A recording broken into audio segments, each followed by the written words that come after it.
আপনারা জানেন আমাদের দেশে এখন 12 লক্ষ রোহিঙ্গা বসবাস করছে। প্রায় 1 লাখ রোহিঙ্গা এসছে 2023 সাল থেকে 2024 সালের সেপ্টেম্বর সময়কালে, যখন রাখাইন রাজ্যে ব্যাপক যুদ্ধাবস্থা বিরাজ করছিল। সেখানে চলমান সংঘাত ও মানবিক পরিস্থিতির কারণে এখনও অনেকে আসতে চেষ্টা করছেন। রোহিঙ্গাদের বাংলাদেশে আসা বন্ধ করতে এবং যারা ইতিমধ্যে বাংলাদেশে অবস্থান করছেন তাদের প্রত্যাবাসনের জন্য আমরা উদ্যোগ নিয়েছি। আমরা যখন দায়িত্ব গ্রহণ করেছিলাম তখন রোহিঙ্গা ইস্যুটিকে প্রায় মৃত অবস্থায় পেয়েছিলাম। আন্তর্জাতিক এজেন্ডা থেকে ইস্যুটি ঝরে পড়েছিল। সেই অবস্থা থেকে আমরা ইস্যুটিকে বিশ্ববাসীর দৃষ্টির সম্মুখভাবে নিয়ে আসতে পেরেছি। আমি গত বছর সেপ্টেম্বর মাসে জাতিসংঘ সাধারণ পরিষদে রোহিঙ্গা বিষয়ক একটি আন্তর্জাতিক সম্মেলন অনুষ্ঠানের আহ্বান জানিয়েছিলাম। আপনারা জেনে খুশি হবেন, জাতিসংঘের সকল সদস্য রাষ্ট্র এই বিষয়ে একমত হয়েছেন এবং তারা একটি উচ্চ পর্যায়ের আন্তর্জাতিক সম্মেলন আয়োজনের সিদ্ধান্ত নিয়েছে। এই বছর সেপ্টেম্বর মাসে যুক্তরাষ্ট্রের নিউ ইয়র্কে এই সম্মেলনটি অনুষ্ঠিত হবে। একই সাথে রোহিঙ্গাদের প্রত্যাবাসনের জন্য আমরা আন্তর্জাতিক জনমত গঠন করতে পেরেছি। গত মার্চ মাসে বাংলাদেশ সফরে এসে জাতিসংঘের মহাসচিব অ্যান্তোনিও গুতেরেস পরিষ্কারভাবে ঘোষণা করেছেন যে মিয়ানমারে প্রত্যাবাসনই রোহিঙ্গা সমস্যার একমাত্র সমাধান।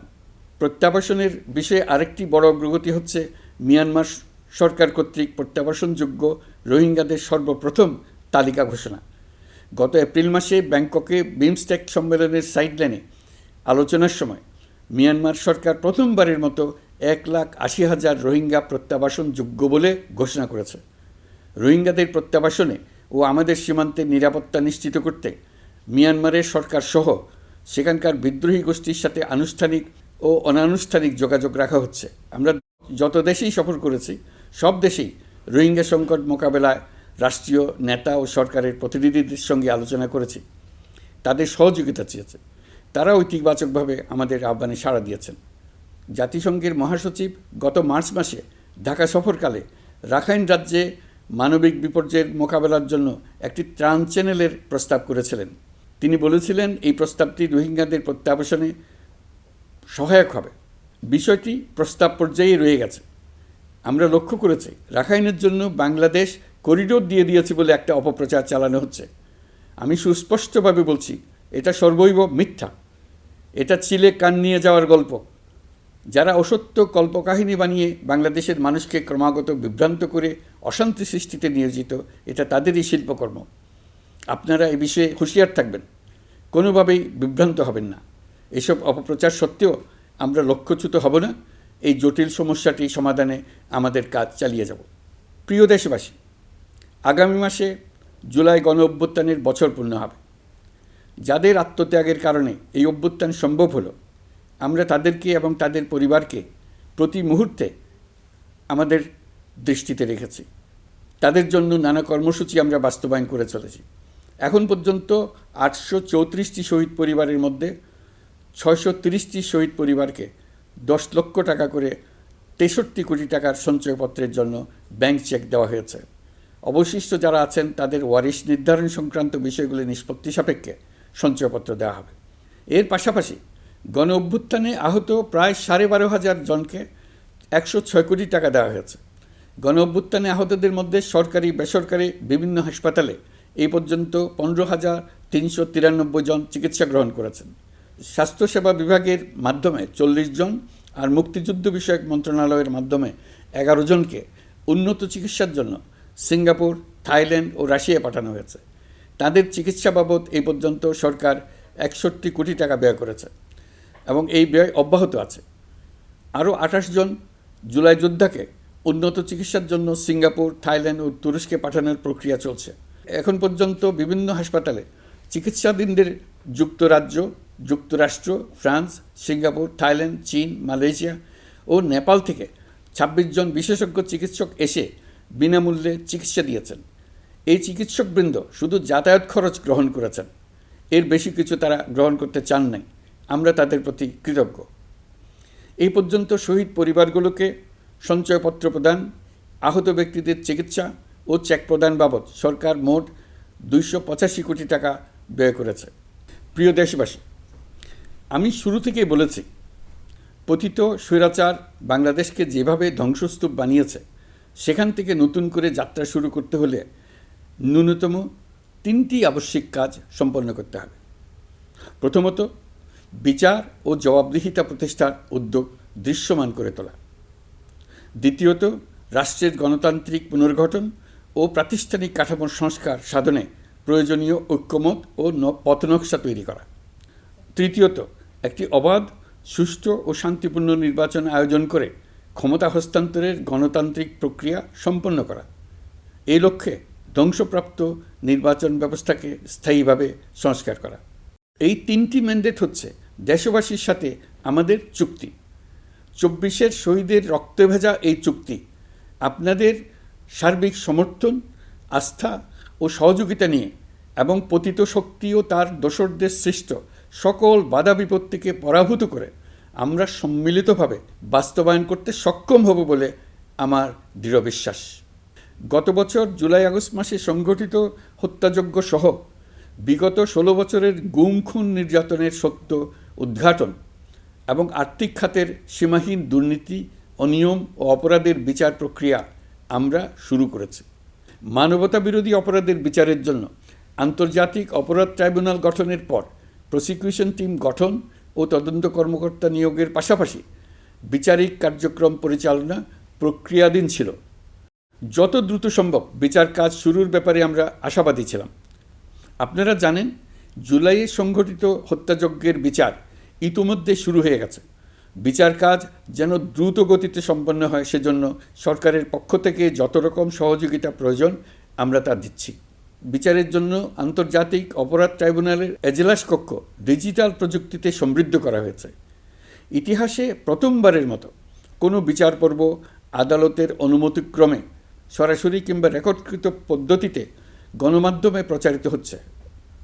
আমরা বিশ্বাস করি এতে করে বিচার বিভাগের প্রতি মানুষের আস্থা বাড়বে, বিচার নিয়ে অপপ্রচার বন্ধ হবে। প্রসিকিউশন বলছে, বিগত সরকার পতনের পর তাদের আজ্ঞাবহ ব্যক্তিরা বিভিন্ন গুরুত্বপূর্ণ সাক্ষ্য প্রমাণ বিনষ্ট করার চেষ্টা করেছে। থানা, হাসপাতাল সহ গুরুত্বপূর্ণ স্থানের দলিলপত্র পুড়িয়ে বা লুকিয়ে নষ্ট করার চেষ্টা করা হয়েছে। বিভিন্ন অপরাধমূলক স্থাপনার আকার, আকৃতি, দেয়াল ইত্যাদি ভেঙে এবং বিকৃত করে প্রমাণ লুকানোর চেষ্টা করা হয়েছে। বিভিন্ন ডিজিটাল এভিডেন্স যেমন ভিডিও, অডিও, ইন্টারনেট ডেটা, যেগুলো ডিলিট বা ধ্বংস করার চেষ্টা করা হয়েছে, তদন্ত কর্মকর্তারা সর্বাধুনিক প্রযুক্তি ব্যবহার করে সেগুলো রিকভার এবং রেস্টোর করার কাজ করছেন। এই কাজে আমরা দেশবাসীর কাছেও সহযোগিতা কামনা করছি। স্বৈরাচারী সরকারের আমলে গত 16 বছরে রাজনৈতিক ভিন্নমত দমনের জন্য বিপুল সংখ্যক মানুষকে গুম করা হয়েছিল। এই মানুষগুলোকে এমন সব বন্দিশালায় আটকে রাখা হয়েছিল যাদের কোনোটির আয়তন ছিল মাত্র 3 ফিট বাই 3 ফিট। গুমের ঘটনা তদন্ত ও এই ভয়াবহ অপরাধের সঙ্গে যারা জড়িত তাদের বিচারের জন্য একটি স্বাধীন গুম সংক্রান্ত কমিশন নিরলসভাবে কাজ করে যাচ্ছে। তারা গুমের এমন রোমহর্ষক ঘটনা আবিষ্কার করেছে যা নিষ্ঠুরতার চূড়ান্ত সীমা ছাড়িয়ে গেছে। মানুষকে পেট কেটে সিমেন্টের বস্তা ঢুকিয়ে নদীতে ডুবিয়ে দেওয়া হতো, ইঞ্জেকশন দিয়ে অজ্ঞান করে জ্বলন্ত ইটভাটায় নিক্ষেপ করা হতো, ট্রেন ও গাড়ির নিচে ছুঁড়ে ফেলা হতো। কমিশন এখন পর্যন্ত 2টি অন্তর্বর্তীকালীন প্রতিবেদন জমা দিয়েছে। তারা এখনও প্রতিনিয়ত নতুন অভিযোগ পাচ্ছে।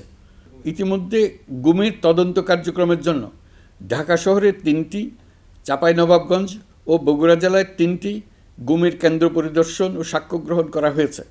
তদন্ত কাজে মানুষের সম্পৃক্ততা বাড়াতে বিশ্ববিদ্যালয়, মাদ্রাসা পর্যায়ে গণশুনানি গ্রহণ করা হয়েছে।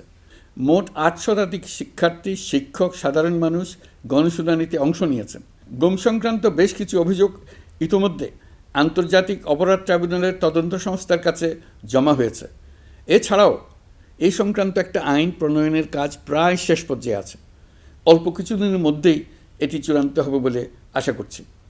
গত 16 বছর ধরে এদেশের প্রতিটি স্তরে অপরাধ, অনিয়ম, দুর্নীতির ভাইরাস ছড়িয়ে পড়েছিল। এই রোগাক্রান্ত রাষ্ট্র ব্যবস্থাকে রোগমুক্ত করে জনগণের কল্যাণমুখী করতে হলে আমাদের রাজনৈতিক দলগুলোর সক্রিয় অংশগ্রহণ জরুরি। আমরা দায়িত্ব নেবার পর থেকেই রাজনৈতিক দলগুলোর সাথে নিয়মিত যোগাযোগ রেখেছি। বিভিন্ন ইস্যুতে রাজনৈতিক নেতাদের সঙ্গে আলাদা এবং একত্রিতভাবে বৈঠক করেছি। সর্বশেষ গত মাসের শেষ সপ্তাহেও বিভিন্ন রাজনৈতিক দলের নেতৃবৃন্দের সঙ্গে আমি বৈঠক করেছি এবং চলতি সপ্তাহে জাতীয় ঐক্যমত কমিশনের দ্বিতীয় পর্বের আলোচনা শুরু করেছি। সরকার পরিচালনায় তারা তাদের গুরুত্বপূর্ণ মতামত তুলে ধরেছেন। রাজনৈতিক দলগুলো শুরু থেকে আমাদের সাথে সহযোগিতা করে আসছেন এবং সবসময় তারা সহযোগিতা অব্যাহত রাখার প্রতিশ্রুতি দিয়েছেন। প্রিয় দেশবাসী, আপনাদের নিশ্চয় মনে আছে জুলাই গণঅভ্যুত্থানে নেতৃত্ব অংশ নেওয়া শিক্ষার্থীরা একটি জুলাই ঘোষণাপত্র দেওয়ার কথা জানিয়েছিল। তারা আমাকেও সেখানে আমন্ত্রণ জানায়। আমি বলেছিলাম দেশের সকল রাজনৈতিক ব্যক্তিবর্গ, নাগরিক সমাজের প্রতিনিধি সহ অন্যদের সঙ্গে নিয়ে সকলে মিলে এই ঘোষণাপত্র দেওয়া ভালো হবে। এর পাশাপাশি আগামী জুলাই মাসেই সকল রাজনৈতিক দলের ঐকমত্যের ভিত্তিতে একটি জুলাই সনদ প্রস্তুত করে আমরা জাতির সামনে উপস্থাপন করতে পারব বলে আশা করছি। এই জুলাই সনদ হলো একটি প্রতিশ্রুতি, একটি জনকল্যাণমুখী রাষ্ট্র নির্মাণের জন্য সংস্কার কমিশন যে প্রস্তাবগুলো দিয়েছে সেগুলোর মধ্য থেকে রাজনৈতিক দলগুলো যে কয়টিতে একমত হয়েছে তার তালিকা থাকবে এই সনদে। জুলাই সনদে স্বাক্ষর করে তারা জাতির কাছে সেগুলো বাস্তবায়নের অঙ্গীকার করবে। জুলাই সনদ অনুযায়ী আশু করণীয় সংস্কার কাজগুলো আমরা বাস্তবায়ন করতে প্রতিজ্ঞাবদ্ধ। বাকি অংশের বেশ কিছু কাজও আমরা শুরু করে যেতে চাই। আশা করি অবশিষ্ট অংশ পরবর্তীতে নির্বাচিত সরকারের মাধ্যমে বাস্তবায়ন অব্যাহত থাকবে। প্রাতিষ্ঠানিক সংস্কারের দৃঢ় প্রতিশ্রুতি বাস্তবায়নে আমাদেরকে দৃঢ়ভাবে এবং ঐক্যবদ্ধভাবে এগিয়ে যেতে হবে। এর কোনো বিকল্প নেই। এর বাস্তবায়নের মাধ্যমে পুরো বিশ্বের কাছে দেশের নতুন ঐক্যবদ্ধ ভাবমূর্তি তুলে ধরা যাবে। বিশ্বব্যাপী সবার কাছে জাতি হিসেবে বাংলাদেশের শক্তি সম্পর্কে স্পষ্ট ধারণা তৈরি হবে। ঐকমত্য কমিশন গঠন করা আমাদের একটি দুঃসাহসিক উদ্যোগ ছিল। অন্য কোনো দেশে এমন কোনো নজির নেই। এর মাধ্যমে আমরা জাতি হিসেবে রাজনৈতিক গভীরতার সন্ধান পেয়েছি। রাজনৈতিক ঐক্যে পৌঁছার জন্য ঐকমত্য কমিশনের সঙ্গে সকল দলের দলগত প্রস্তুতি, ঘণ্টার পর ঘণ্টা কমিশনের সঙ্গে ঐকান্তিক আলোচনা, জাতীয় লাইভ টেলিভিশনের সামনে সকল দলের ঐকমত্যে পৌঁছার একান্ত প্রয়াস আমাদের রাজনৈতিক ইতিহাসে স্মরণীয় হয়ে থাকবে।